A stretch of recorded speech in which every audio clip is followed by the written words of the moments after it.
पुढची एक महत्त्वाची बातमी बघूया।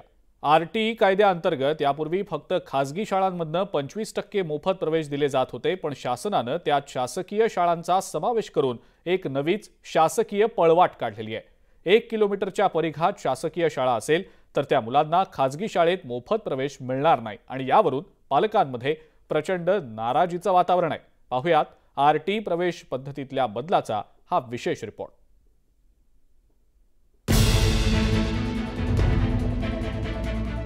आरटीई म्हणजेच शिक्षण हक्क कायद्यात आता शासकीय शाळांचाही समावेश करण्यात आलाय। त्यामुळे राज्यातील रिक्त जागा 6 लाखांवर पोहोचल्या। तरी त्यातही शासनाने एक मेख मारून ठेवली आहे आणि ती म्हणजे ऑनलाईन प्रवेश घेताना विद्यार्थी राहतात त्या 1 किलोमीटरच्या परिघात शासकीय शाळा उपलब्ध असेल तर तुम्हाला खासगी शाळेत मोफत प्रवेश मिळणार नाही। तुम्हाला शासकीय शाळेचाच पर्याय क्रमप्राप्त असेल।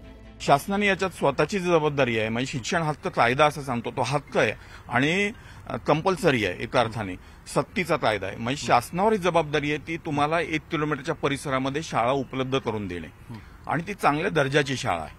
मग असं असताना शासनच हे टाळतं आहे। पालकमंत्री पुण्याचे अजितदादा पवार हे कोरोना काळात फक्त ह्यांच्या पाठीशी घालत आहेत। यांचे जे खाजगी आहेत ना त्या शाळाच्या पाठीमागे हे सुरुवातीपासून उभे आहेत आणि आम्ही त्यांना वारंवार हे आपण कोरोना काळात पण आपण त्यांचे बरेच आंदोलन केले की तुम्ही सरकारी शाळा ते सुधारवा, पण ते न करता हे जे 17,000 त्यांना ह्याला मुलांचे जे भरायचे ते न भरण्याकरता हे सगळं ते खेळ रचले गेले की ह्याला कसं तरी बंद पाडायचं आहे।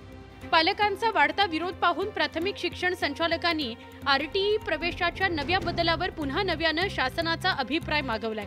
तसंच गोरगरीब मुलांना शासकीय सोबतच खासगी शाळांमध्येही नक्कीच मोफत प्रवेश मिळेल असा दावा शरद गोसावी यांनी केलाय। विद्यार्थ्यांना कुठल्या शाळेमध्ये प्रेफरन्स द्यायचा या संदर्भात शासनाने अजून कोणताही निर्णय घेतलेला नाही।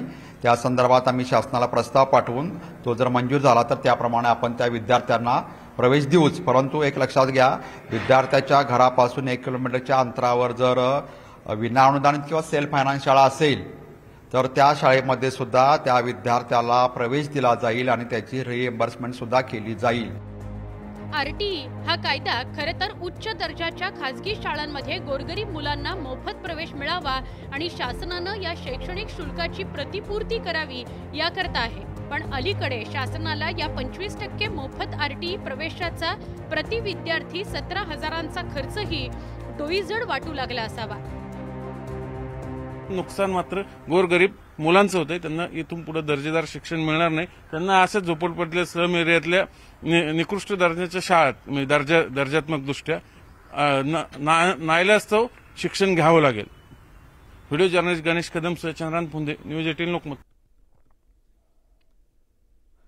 आणि या सगळ्या महत्त्वाच्या बातम्यांसोबतच महाराष्ट्र अनलिमिटेडमध्ये आता वेळ झाली आहे इथंच थांबण्याची। ताज्या बातम्या आणि अपडेट्ससाठी बघत राहा फक्त न्यूज 18 लोकमत।